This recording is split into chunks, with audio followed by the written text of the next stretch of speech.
Hello guys, I'm Annie from ScienceImage. Today I will introduce the new function of our product Flow 2. Please note here there is a tally scroll wheel. This is our resolution. Let me show you how it works. Well, here Flow 2 is already powered on by PoE. Here is our scroll wheel. We can use it to set up menu, and the user don't need to go to the WebUI to set up menu.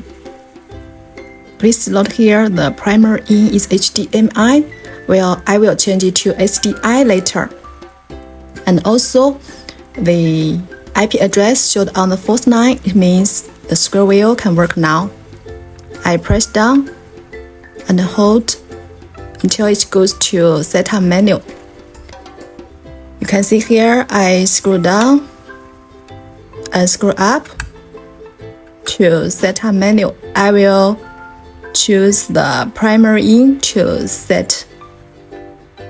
Just press. Then here is HDMI and the SDI. I will change to SDI input. I just scroll down, press saving.